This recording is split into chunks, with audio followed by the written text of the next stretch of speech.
supplier nga nze omu ku basuppliers abasupplyinga Portbel supermarket nga ndi mu kampani gye bayita Hexagon Impex Limited era tubanja miliyoni 5.8 kiraba plus twamusupplyinga ebintu byaffe temwalimu bya luzungu bya mateeka kati saawa eno atugamba aleeta oluzungu n'amateeka atuteekako abaami simanya Mr. Mutumba simanya ni advocates ate wali atugamba is an accountant ate nga is a lawyer kiraba ajja atutiisatiisa atuteerawo manya there are some buildings zatuteerako zezigenda bagenda kutunda batuwe sente naye bwe twakoze okunoonyereza kwaffe twagenza okulaba nga some of those buildings nazo zennyini bazitunda kiraba kati tuli wano kwekubira nduulu banaye mutuyambe maama Nakalema Minister of Trade mutuyambe mutuviireyo fe basupplier ababa obuntu bwaffe ebintu byaffe ne bagaana otusasula era let this be an example to other supermarkets abatagala tusasula kino mukitwale ng'ekyokulabirako supermarkets ezimu balina obukodyo bwe buti bagenda ne tubawo ebintu ne bamala ne bakola ki ne batuvuyavuya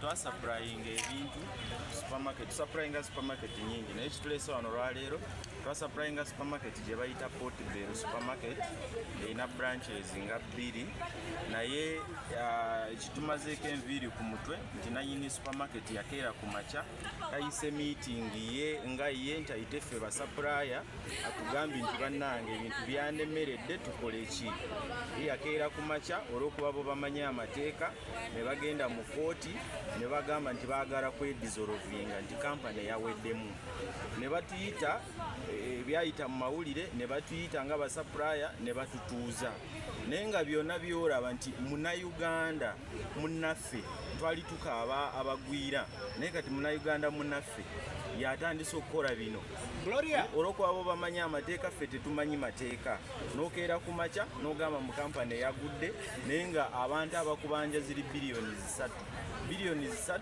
waziteekawa weba yagwa lwaki tewatuyita netwogera naawe n'otugamba nti tukole bwe tuti munyongereyo emyezi yagenda n'atuwa post dated checks obeera ne post dated checks ne muzitwala mu banka ne zibouncing so nze mbadde nkubira gavumenti omulanga nti tugenda ne twewola ssente gye twewoze ssente batubanja tulina ozizaayo President Museveni okubiriza abazukulu bo okukola naye tukola bannayuganda batubba tusaba muveeyo munoonyereze ku bananyini Portbel supermarkets kubanga kigambibwa nti si ye supermarket gye basoose okusuula nga balya ssente z'abannayuganda President Museveni bazukulu bo tukukubira omulanga tusaba State House Controller muveeyo munoonyereze ku nanyini Portbel supermarket sente zino baziteekawa bakunganya sente kuva mu basupplier ne basuula supermarket nga bayita mu mateeka munansi n'asigala nga tafunyeemu so katunaakomawa mutukubiriza okukola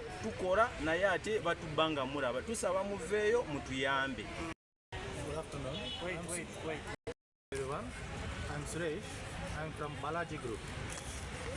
I supplied from last year this Portbel supermarket.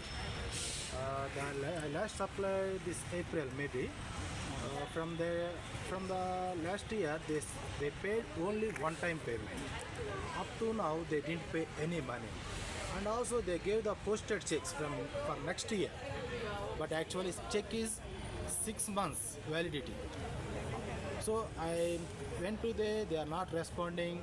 If you ask I want to meet the management, they're saying the protocol is not allowed. What is the protocol?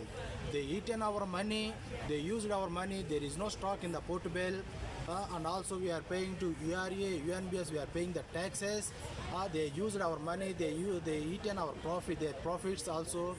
Then up to now there is no stock, no one is responding also.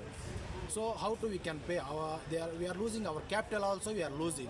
And another thing, not only the Portbel supermarket, many supermarkets we can't, who is the main boss, the supermarkets, we can't meet them. So we are losing the money, we are just how to who going to ask between the only procurement manager is there between only. Who is the, if you procurement manager, if you are not there in that the supermarket, who we are asking who the money who we don't know also. We are facing this thing main we are facing this thing. Thank you.